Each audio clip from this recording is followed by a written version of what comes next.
So, welcome to the webinar Webs. Alors, bienvenue au webinaire sur le monde des services publics pour l'emploi. Aujourd'hui, on va se focaliser sur le service de l'emploi de Suède, l'Arbetsförmedlingen.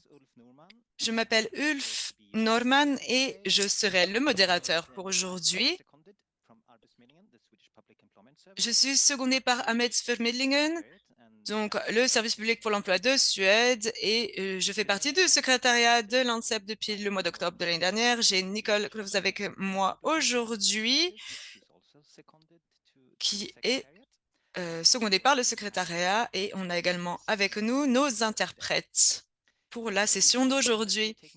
Nicole va m'aider à prendre vos questions dans le chat et on va s'assurer que tous les aspects techniques fonctionnent convenablement. N'hésitez donc pas à poser vos questions dans le chat. Aujourd'hui, le webinaire. Je m'excuse. Le webinaire d'aujourd'hui durera jusqu'à 2 heures, heure de Bruxelles. Il sera tenu en anglais avec une interprétation disponible vers l'espagnol et le français. Pour choisir la langue, cliquez sur le petit globe terrestre en bas de l'écran et cliquez donc anglais, français ou espagnol. Le webinaire est enregistré et les enregistrements seront disponibles très peu de temps après aujourd'hui. Vous pouvez voir que vos micros sont éteints et vous aurez l'opportunité de poser des questions après la présentation. Cependant, vous pouvez utiliser la boîte de chat pour poser des questions pendant la présentation. Toute question auxquelles on ne pourrait pas répondre pendant le webinaire, on y répondra ultérieurement et on vous enverra les réponses par mail. On peut maintenant passer à l'intervenant d'aujourd'hui. On est ravi d'accueillir Sean Mendes, qui est le directeur à Arbeidsmedlingen. Il a travaillé auparavant au Conseil pour l'éducation supérieure avec le comité de l'éducation, le ministère de l'éducation et de la recherche et pour l'Agence nationale suédoise du marché du travail, également pour des questions de tourisme.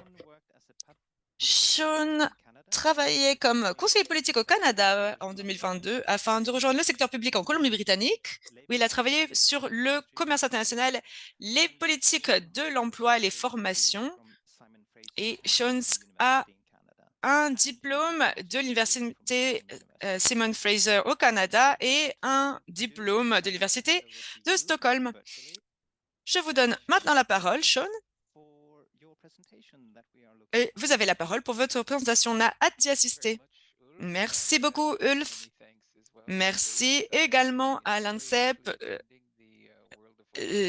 C'est toujours un plaisir pour moi d'assister à ces séminaires. C'est vraiment un honneur de partager avec vous aujourd'hui des perspectives en ce qui concerne Arbetsförmedlingen, donc les services pour l'emploi de Suède. Et je vais vous parler également de l'état des lieux du marché pour l'emploi en Suède.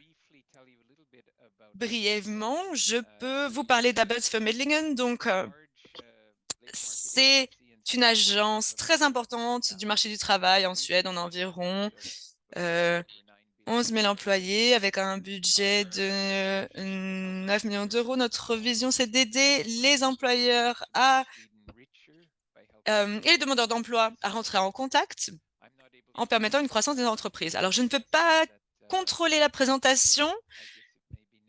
Peut-être que Nicole peut passer à la page suivante.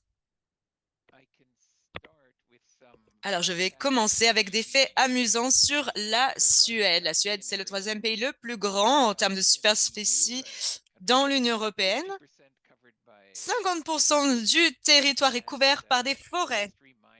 Et donc, la sylviculture, l'exploitation minière et l'industrie manufacturière ont été des secteurs traditionnels en Suède, avec en plus la musique, les jeux et le secteur des batteries, dans lesquels la Suède est un leader mondial. La Suède comporte 10,5 millions d'habitants avec comme langue officielle le suédois et 5 langues minoritaires officielles qui incluent le finnois, le meänkieli, qui est une langue de la famille suédoise. On a également le yiddish, le romani et le sami. On est la 7e puissance de l'UE avec en termes de PIB par habitant, donc à hauteur de 42 400 € en 2023, supérieur à 20% à la moyenne européenne qui est située à 35 000 €. Et oui, quelqu'un a mentionné le fait que j'ai le même nom qu'un chanteur célèbre du Canada. Oui, il vient du Canada. Et au début, lorsqu'il est devenu célèbre, beaucoup de monde me contactait sur mes réseaux sociaux. Donc voilà, Shawn Mendes, le chanteur est plus jeune. Moi, je suis responsable politique, Shawn Mendes. Alors, je peux vous dire que l'ensemble du pays aujourd'hui est de bonne humeur puisqu'il fait très beau. Alors, prochaine page. Arbeidsformidlingen a un mandat auprès du Riksdag et du gouvernement. Et notre rôle, c'est d'améliorer le marché du travail en connectant les personnes qui cherchent du travail et les personnes qui cherchent des travailleurs. On a également un mandat spécial qui vise à donner la priorité aux personnes qui sont éloignées du marché du travail. Prochaine page. Alors, voilà certains de nos domaines de compétences. On doit lutter contre le chômage de longue durée.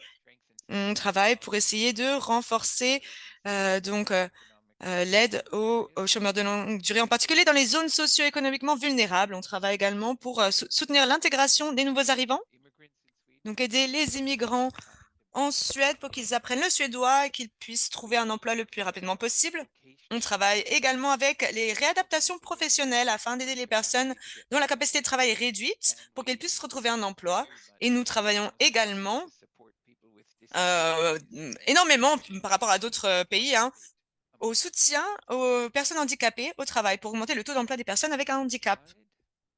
Prochaine page. Alors, brièvement, je voulais vous montrer l'organisation. Donc, on a un comité de directeurs, on a le vice-directeur général et on a donc la division sous le bureau du directeur général. Et vous voyez donc beaucoup d'agences et un certain nombre de départements. Ensuite, qu'est-ce qu'on fait? Alors, nous offrons aux demandeurs d'emploi un soutien, un accompagnement dans leur parcours vers l'emploi et nous aidons les employeurs à trouver de nouveaux collaborateurs. Nous offrons nos services là où se trouvent nos clients. Ça peut être en ligne, par chat, par vidéoconférence, par téléphone, ainsi que dans nos propres bureaux et dans ceux que nous partageons avec d'autres partenaires gouvernementaux. Nous sommes les experts du marché du travail leaders en Suède et nous offrons des informations, des analyses des outils numériques pour aider nos clients. Nous vérifions que les demandeurs d'emploi respectent les réglementations afin qu'ils reçoivent les indemnités financières correctes de la part des fonds d'assurance chômage et de la part de l'Agence suédoise d'assurance sociale. Ensuite, nous achetons des services liés au marché du travail auprès des fournisseurs, donc afin de permettre aux demandeurs d'emploi d'accéder rapidement et efficacement à un emploi ou à une formation. Et je vous en parlerai un petit peu plus en détail. Ensuite,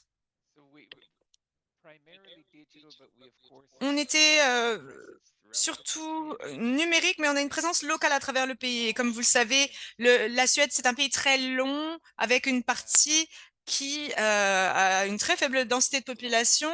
On a 111 bureaux locaux, dont 87 qui sont dotés d'un personnel permanent et 24 qui sont des bureaux où le personnel se rend.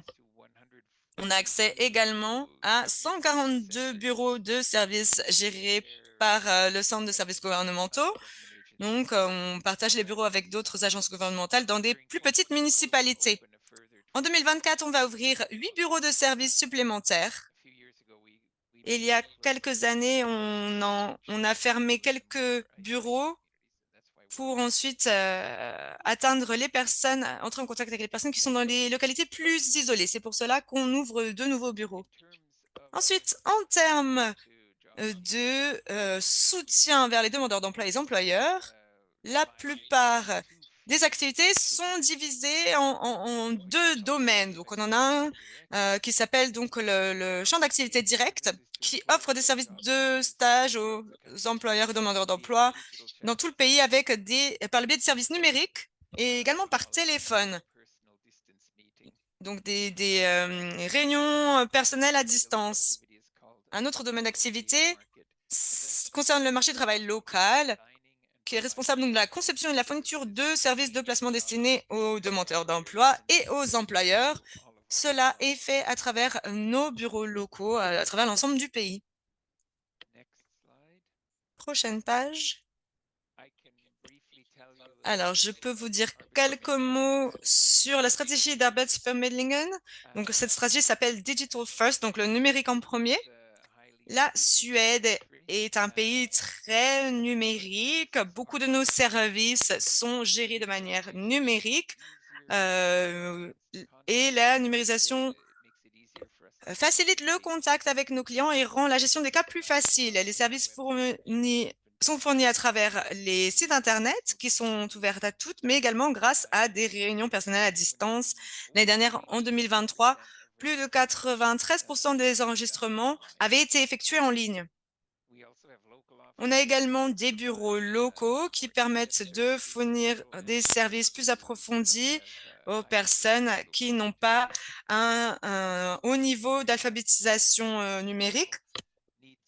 On a un modèle axé sur le client, basé sur des besoins et indépendant du canal dans lequel nous rencontrons le client. Prochaine page. J'avais également promis de vous fournir un résumé des réformes récentes du service public de l'emploi.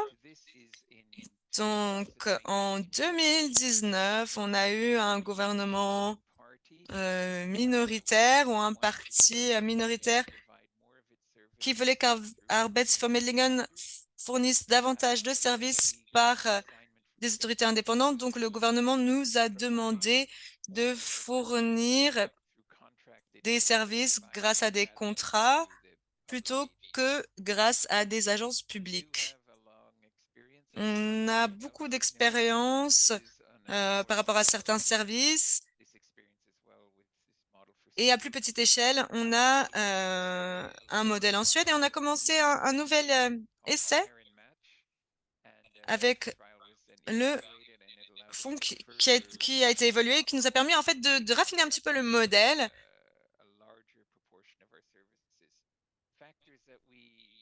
Et on travaille d'arrache-pied pour obtenir une compétition juste entre les fournisseurs et les sous-traitants pour faire en sorte qu'on ait des bons services au niveau dans l'ensemble du pays au niveau local. Et on travaille également beaucoup pour essayer en fait de redéfinir le modèle de compensation. Donc, si une personne utilise un sous-traitant, c'est pas un taux fixe. On essaie de voir à quel l'aspect difficulté et rapidité pour trouver du travail. Donc, ça fait partie du modèle.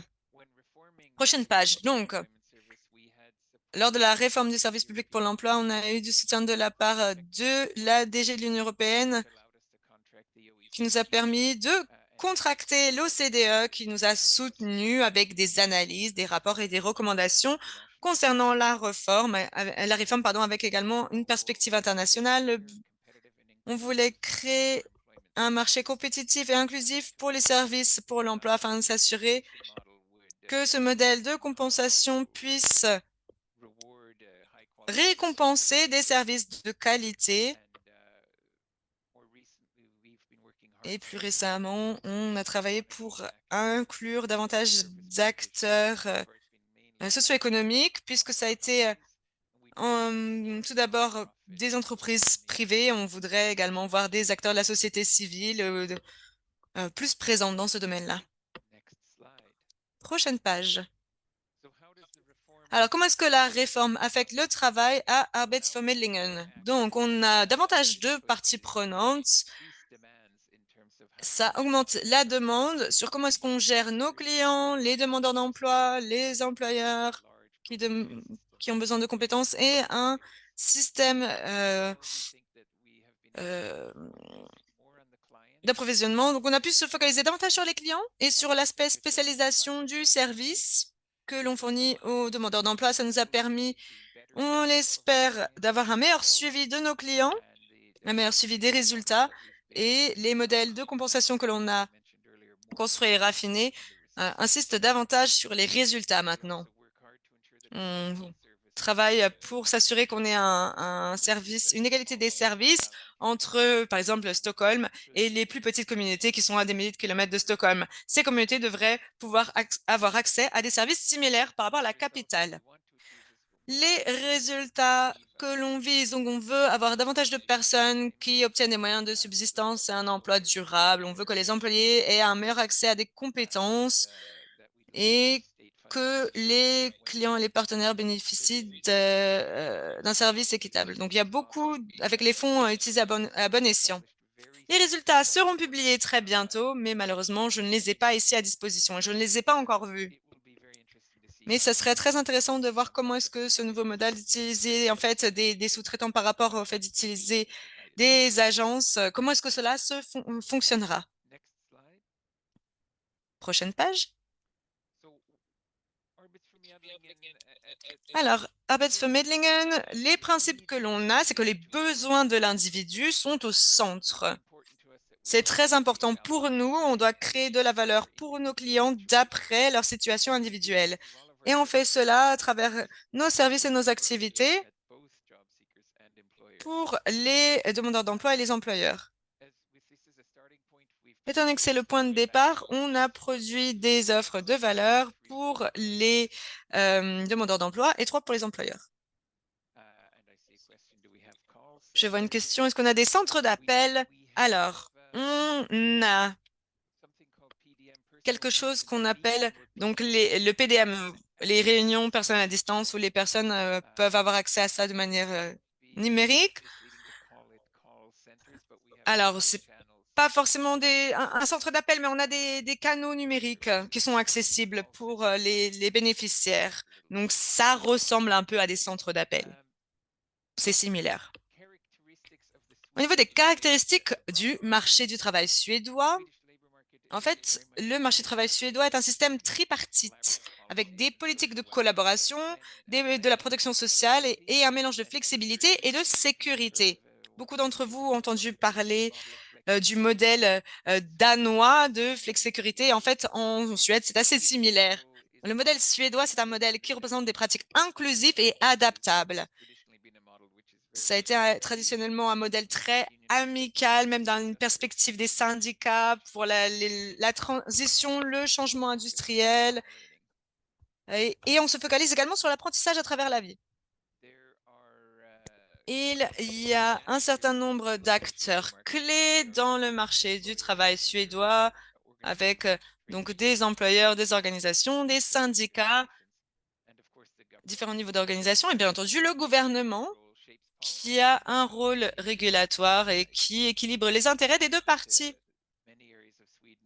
Dans beaucoup de... on insiste beaucoup sur les partenaires sociaux avec le salaire minimum qui sont décidés dans des accords collectifs. Prochaine page.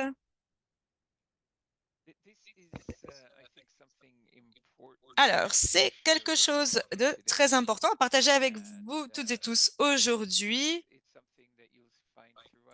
C'est quelque chose que vous trouvez au niveau du système éducatif et du marché pour l'emploi suédois. Donc, on a vraiment un soutien pour l'apprentissage tout au cours de la vie. Tout est disponible, financé de manière publique, les reformations, les formations grâce à des acteurs municipaux, locaux et de la société civile. Donc, qui sont ces différentes parties prenantes? Bien entendu, vous avez Arbeidsförmedlingen, donc l'agence principale. On fournit des formations pour le marché du travail, des validations des acquis, des programmes de soutien, mais il y a également un acteur très important au niveau de l'éducation des adultes et au niveau municipal. Prochaine page. Je vois dans le chat. Oui, c'est bon. Merci.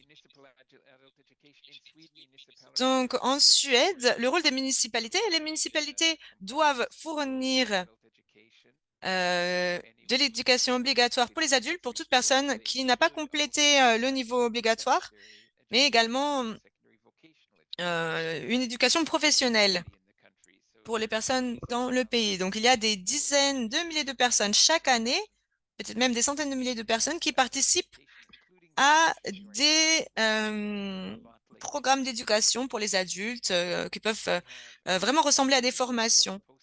On a également donc de l'éducation professionnelle, c'est le LQF niveau 5 ou 6, donc des programmes d'un an ou 2 ans. Peut-être que les employeurs ne certifient pas que les compétences sont nécessaires, mais c'est un système qui est dans tous les cas entièrement financé par des fonds publics. On a une nouvelle responsabilité pour l'éducation supérieure, pour avoir des options plus courtes et plus adaptées de reformation. On a également des cercles d'études, des organisations de soutien à la transition des employés. On a beaucoup d'investissements dans les formations au sein des entreprises. Et il y a environ 1 an et demi, un nouveau soutien à la transition, une étude de soutien à la transition a été lancée, donc afin de soutenir l'apprentissage tout au long de la vie, où les adultes peuvent bénéficier de financement pour se reformer. Et je vois une très bonne question de la part de mon collègue Michael. Le problème de la coordination parmi donc les différents facteurs. Alors, ça fait partie de l'ordre du jour à l'heure actuelle.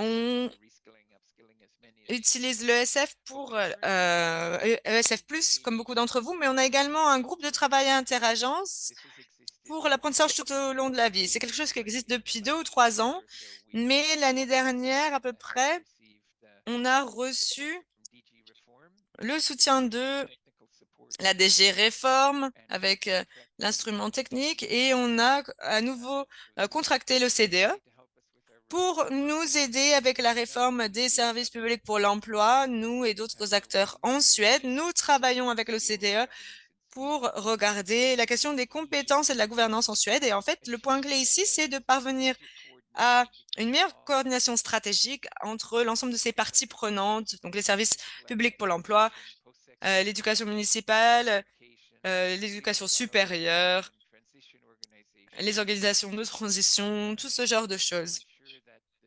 afin de s'assurer que l'apprentissage tout au long de la vie, que les formations et les reformations en Suède aient autant d'impact que possible. Si je pouvais résumer, le modèle central suédois, c'est que tout le monde devrait faire partie du marché du travail. Au cours des ou dans quelques pages, je pourrais vous montrer des données qui montrent l'importance en Suède, cette importance d'avoir tout le monde dans le marché du travail en Suède. Le rôle des municipalités, je pense que vous comprenez qu'en Suède,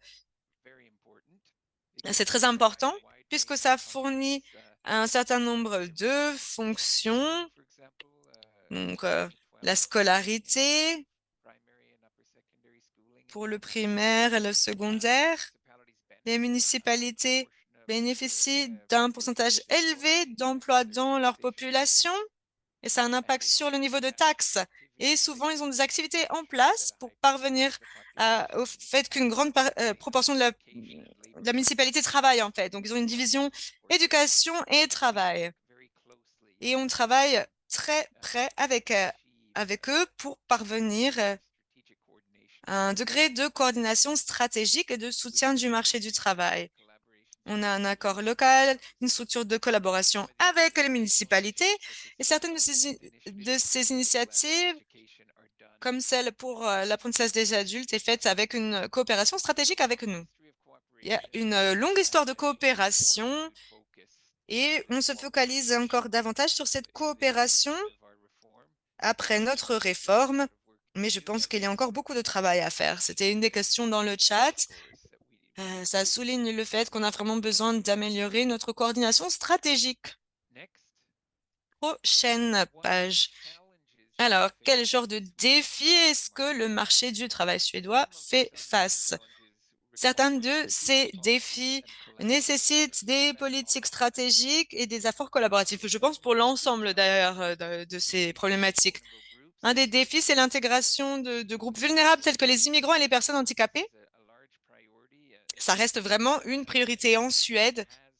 La Suède a eu des problématiques d'intégration dans les années à venir avec beaucoup de personnes qui sont arrivées dans un laps de temps très court, en 2015-2016. On a maintenant le taux d'emploi qui augmente. Parmi les personnes qui sont arrivées en tant que réfugiés il y a quelques années, donc les choses fonctionnent, on va dans la bonne direction, mais il y a encore un taux d'emploi plus bas parmi, en particulier les femmes immigrées ou réfugiées. Bien entendu, comme beaucoup de pays de l'Europe, de l'Asie de l'Est, des Amériques, bien entendu, on a une main-d'œuvre vieillissante qui nécessite l'apprentissage tout au long de la vie, des options de retraite flexibles, des lieux de travail qui tiennent compte de l'âge. Il y a également la problématique au niveau sociétal de la transition numérique. C'est quelque chose qui nécessite davantage de requalification pour que les travailleurs restent pertinents et améliorent leurs compétences sur le marché du travail. En lien avec le vieillissement de la main-d'œuvre et lié également avec des développements sectoriels, on fait face à des pénuries de compétences qui peuvent avoir un impact sur la compétitivité économique de la Suède. Et la Suède, comme beaucoup de pays actuellement, en fait, est impactée par les fluctuations du marché international, par les événements géopolitiques, la guerre en Ukraine, par exemple, la pandémie. Donc, d'autres éléments ont eu un impact sur le monde et également sur le marché du travail suédois.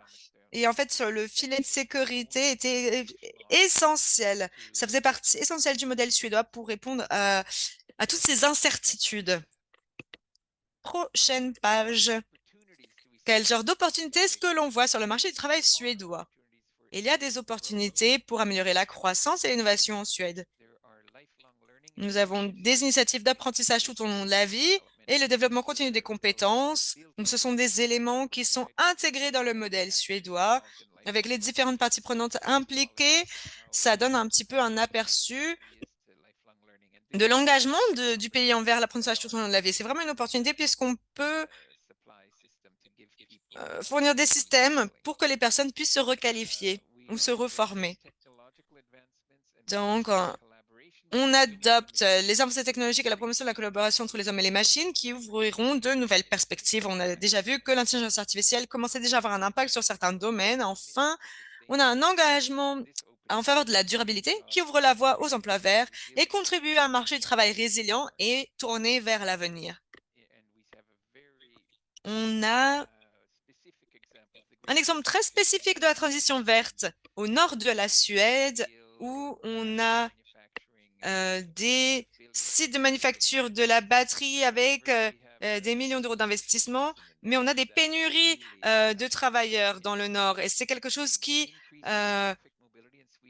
nous défie. On doit augmenter la mobilité géographique pour que les gens passent du sud au nord. On veut attirer des personnes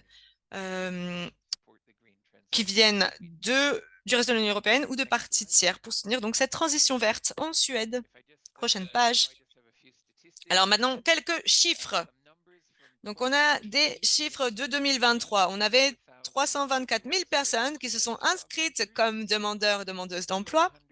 283 000 ont trouvé un emploi en 2023. 43 000 personnes ont poursuivi leurs études et leur formation.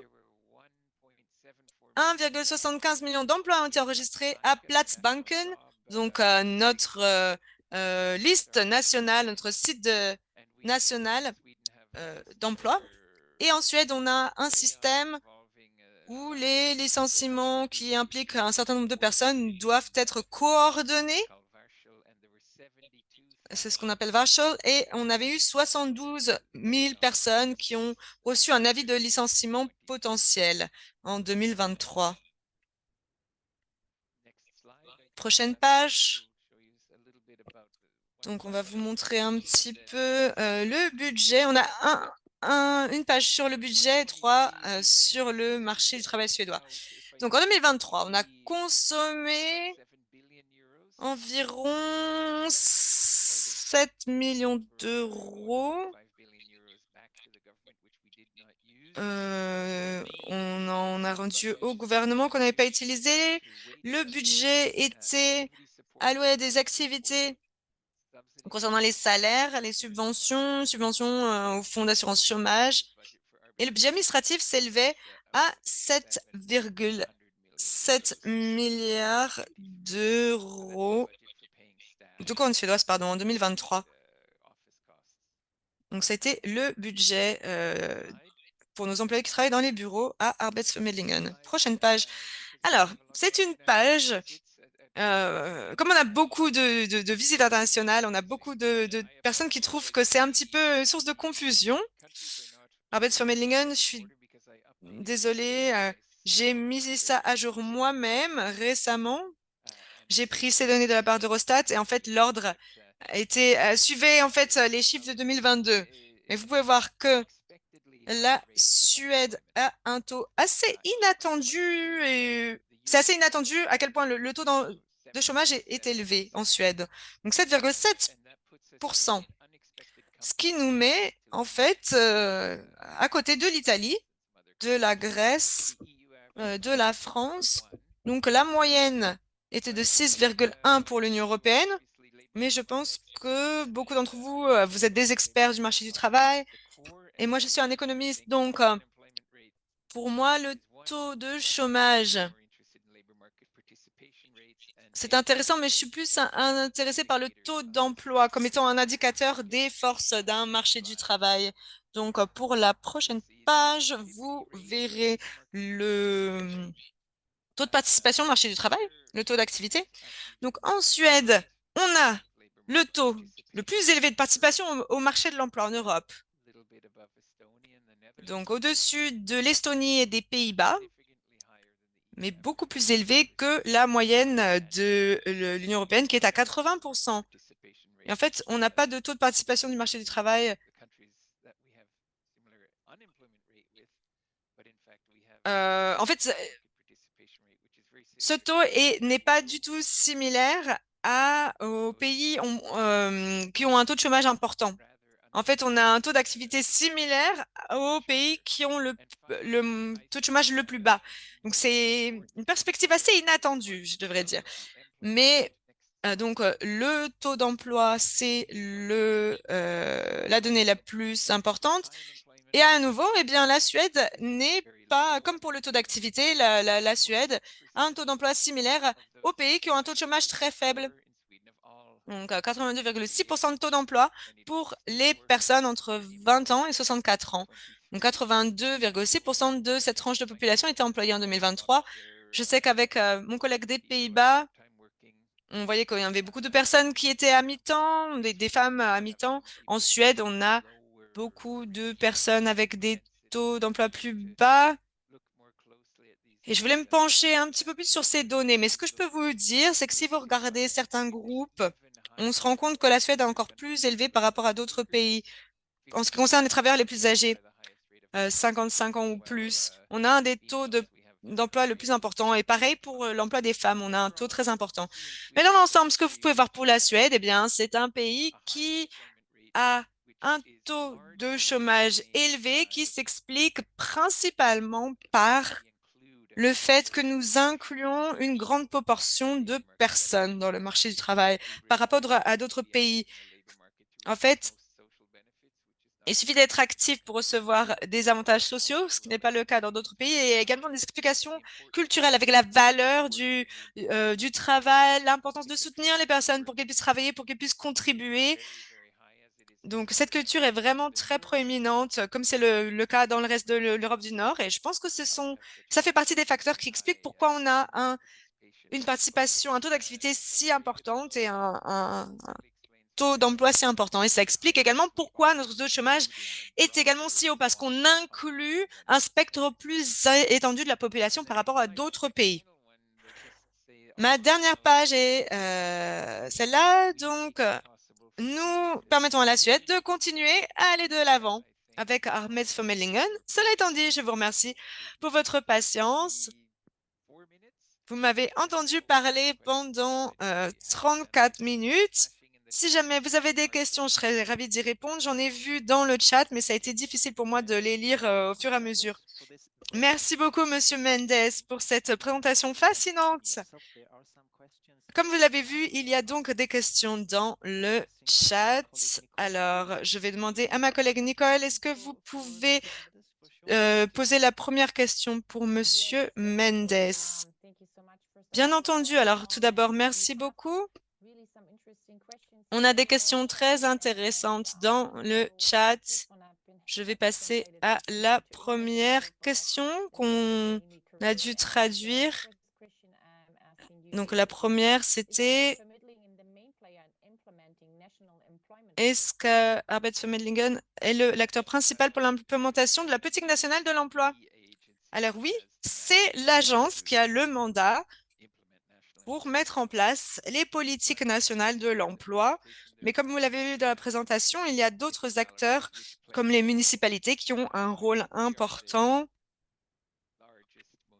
Mais nous sommes l'acteur le plus stratégique et le plus important. Merci. Ensuite, prochaine question.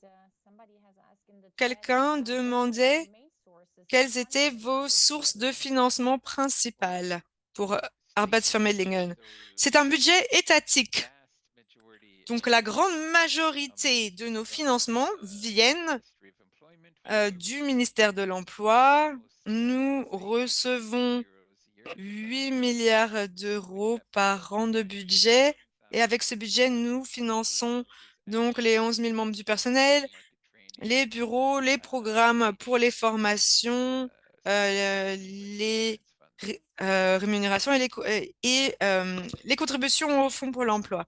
Ensuite, il y a un peu de financement qui vient de financement européen, le financement du Fonds social européen, en particulier pendant et après la pandémie. Ça a été assez important. Mais donc la majorité viennent du financement national, gouvernemental. Ensuite, on avait une question sur: est-ce que vous pouvez nous expliquer davantage sur la collaboration entre les services publics pour l'emploi, Arbeidsvermittlungen, et les municipalités?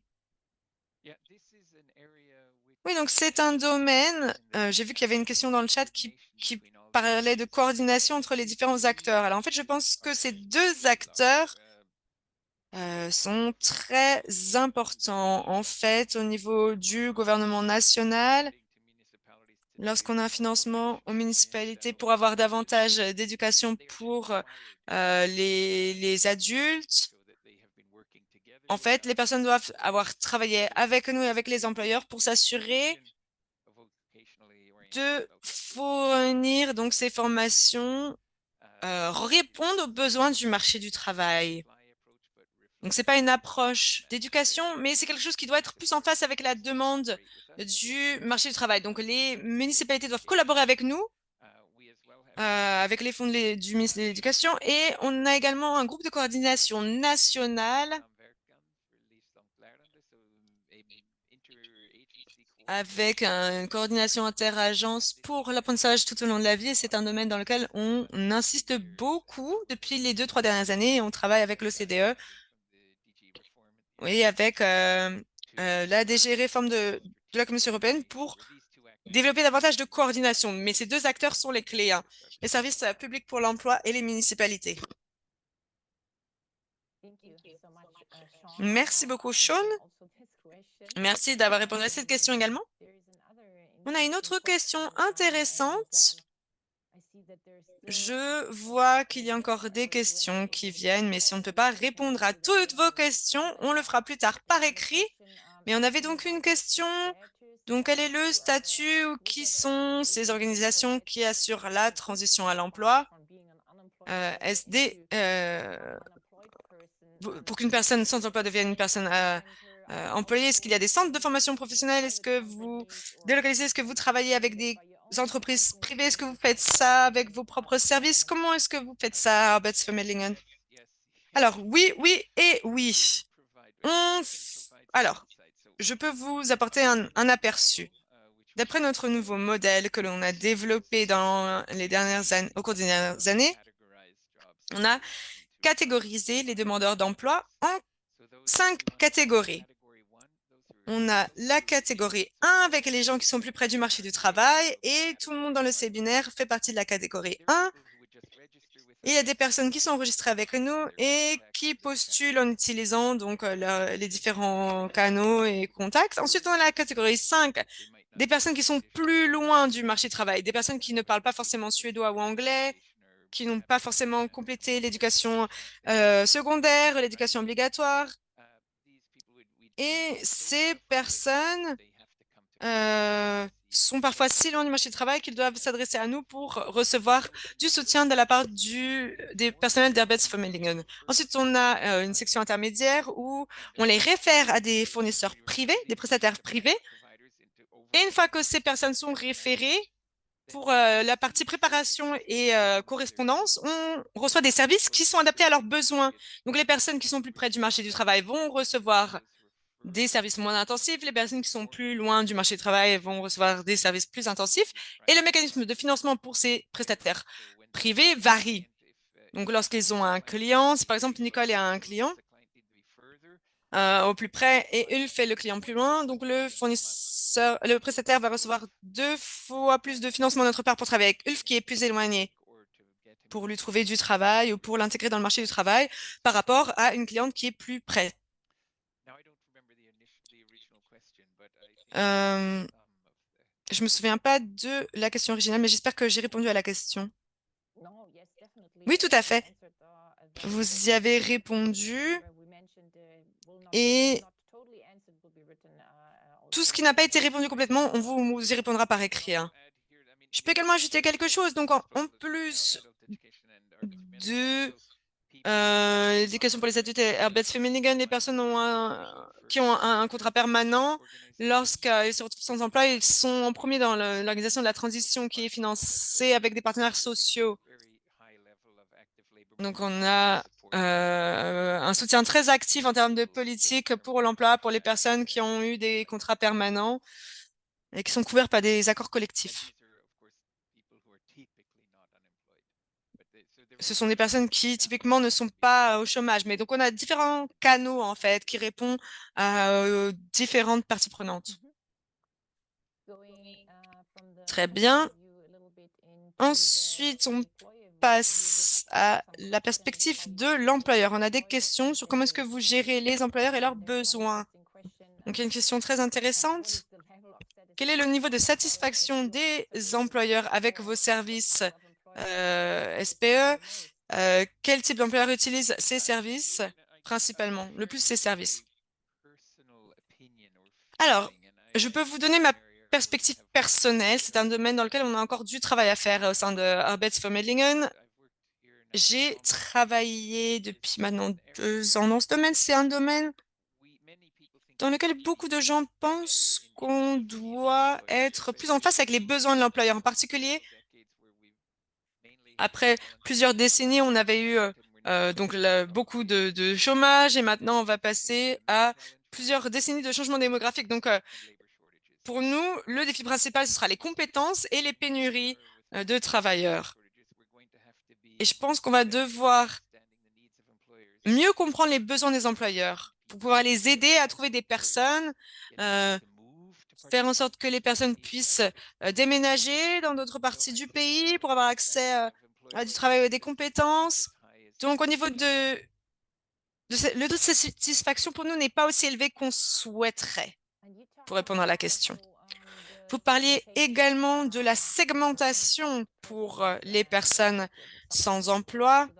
Certains d'entre eux qui sont plus loin du marché du travail, d'autres plus proches. Comment est-ce que vous adaptez les services pour ces personnes? Est-ce que vous faites cela également d'une manière ou d'une autre pour les employeurs? Ou est-ce que c'est une approche complètement différente?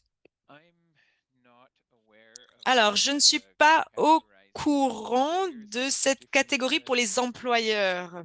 Je ne pense pas qu'on ait différents groupes, mais très certainement, on personnalise notre manière de travailler avec les employeurs selon leurs besoins. Donc, on ne les traite pas tous de la même façon. On a un bureau spécial au nord de la Suède qui soutient les employeurs qui travaillent avec la transition verte. On travaille de manière innovante pour les aider à avoir accès aux compétences dont ils ont besoin. Donc, on n'a pas de catégorie des employeurs, mais bien entendu, on ne traite pas tous les employeurs de la même manière. On essaye de s'adapter à leurs besoins selon leur situation respective. Très bien, vous avez parlé des emplois verts, comme vous l'avez mentionné. On a également une question dans le chat. Quelqu'un a posé la question. Donc, vous avez élaboré, mais est-ce que vous pouvez nous en dire plus en termes concrets? Qu'est-ce que vous devez faire davantage? Quel genre de levier est-ce que vous utilisez pour encourager la création d'emplois dans le secteur des emplois verts? Alors, j'ai travaillé avec un bureau spécial qu'on a créé au nord de la Suède, dans la ville de Skellefteå, qui est vraiment au centre de la transition verte. Donc, c'est un site de production de batteries très grand avec beaucoup d'industries de l'acier vert également. Par là-bas, on a des services de soutien à la transition verte avec des financements qui permettent aux personnes de se déplacer, de tester comment ça se passe de vivre là-bas, tester ces emplois verts. On offre beaucoup de dispositions de requalification pour que les personnes gagnent ces compétences. Par exemple, on passe du secteur automotive avec les moteurs à combustion vers la manufacture de batteries. Donc, ils ont en fait, vous voyez, ces compétences pour travailler dans la manufacture, mais ils ont besoin de compétences différentes. Donc, on utilise beaucoup d'outils. On a des subventions de déplacement, de déménagement. Donc, on a un certain nombre de mesures pour soutenir la transition verte. On a du travail très intensif. Et malgré tous nos efforts, on trouve que c'est encore très difficile pour les employeurs dans le Nord d'avoir accès à toutes les personnes dont ils ont besoin. Merci Sean, merci Nicole. Je pense que ce sera la dernière question. Et vous avez mentionné le fait que vous aviez des pénuries dans certains secteurs. Est-ce que, avec Arbetsmeningen ou avec la Suède, est-ce que vous essayez de créer des partenariats avec d'autres pays, comme par exemple le Sénégal? C'était inclus dans la question. Dans le contexte de migration circulaire, dans le cadre de la migration circulaire. C'est une question fascinante et très intéressante, Yoel. En fait, en tant qu'économiste, si je regarde les tendances démographiques, je pense que c'est très peu probable que la Suède puisse en fait répondre à ses besoins de main-d'œuvre avec les personnes qui sont à l'intérieur de la Suède à l'heure actuelle. Donc, on essaye de recruter des personnes dans la zone européenne et la zone économique, mais beaucoup de pays font face à des problèmes similaires, hein, le vieillissement de la population, etc. Donc, on voit que la Suède cherche à recruter des migrants qualifiés de pays tiers. Dans beaucoup de pays, c'est un sujet très sensible au niveau politique, hein, mais pour les employeurs, en fait, ils sont très clairs par rapport au gouvernement. Ils doivent avoir accès à des compétences pour accroître la compétitivité et l'aspect économique de la Suède. Mais c'est l'agence pour la migration qui s'occupe de ça, pas Arbetsförmedlingen. Donc, pour moi, la réponse ce serait que on devrait voir beaucoup de secteurs émergents qui vont continuer à essayer d'attirer des talents qualifiés de pays tiers. Pour le secteur informatique, on avait par exemple l'Inde. Pour le Sénégal et des pays africains, on a beaucoup de jeunes personnes. On peut imaginer que cet aspect peut gagner en importance dans les années à venir, mais ça va être aux employeurs de nous dire ce dont ils ont besoin. Et c'est eux qui vont voir en plus ce qu'on peut faire au niveau du recrutement. Si nous, on ne peut pas les aider avec les personnes qui sont en Suède, on doit prendre des dispositions. Oui, pensez à la situation au nord de la Suède où on a donc les usines de batteries qui ont besoin de beaucoup de main-d'œuvre et également l'industrie de l'acier vert. Et juste une dernière question par rapport aux emplois verts, en fait. Est-ce que vous pourriez nous en dire plus au niveau des emplois verts? Comment est-ce que on peut tirer profit ou inciter à la création? Comment est-ce qu'on peut inciter à la création d'emplois dans le secteur vert? Alors, Ulf, ce que je peux dire, c'est qu'on explore des opportunités grâce au partenariat des talents de l'Union européenne. Et Arbetsförmedlingen travaille avec l'association d'employeurs au nord de la Suède pour se pencher sur des postes où, en fait, certaines industries n'arrivent pas à à recruter les talents et voir les pays qui participent à cette initiative. Je crois qu'on a le Maroc, la Tunisie, le Bangladesh, le Pakistan et peut-être le Sénégal et le Nigeria. Donc, on a un certain nombre de pays et grâce à un instrument de l'Union européenne, on peut aider les employeurs à répondre, à combler leurs besoins en termes de main-d'œuvre. En ce qui concerne les incitations, alors la Suède, traditionnellement, n'est pas un pays qui utilise beaucoup d'incitations pour soutenir les développements industriels, comparé par exemple aux États-Unis. Ce qu'on a plutôt, on focalise notre travail sur les problématiques des compétences et ça pourrait être intéressant pour la plupart d'entre vous. En fait, on fournit des dispositifs de requalification, de reformation financés par le public, donc des validations des acquis, etc. On n'utilise pas de subsidiaires industriels en Suède, mais comparé à d'autres pays, on investit énormément dans les compétences des personnes. Et je pense que c'est vraiment le point d'accent de l'industrie suédoise. On essaye de s'assurer de fournir les compétences nécessaires aux personnes dans le cadre de la transition verte et au niveau de l'accès aux infrastructures, également l'accès à l'énergie carboneutre. Voilà. Merci beaucoup. Eh bien, on a eu le temps de répondre. Merci à toutes et à tous pour l'ensemble de vos questions. Nos collègues d'Arbetsförmedlingen répondront aux questions qu'on a reçues dans le chat plus tard par écrit. Tout cela vous sera envoyé avec un lien vers l'enregistrement de ce webinaire.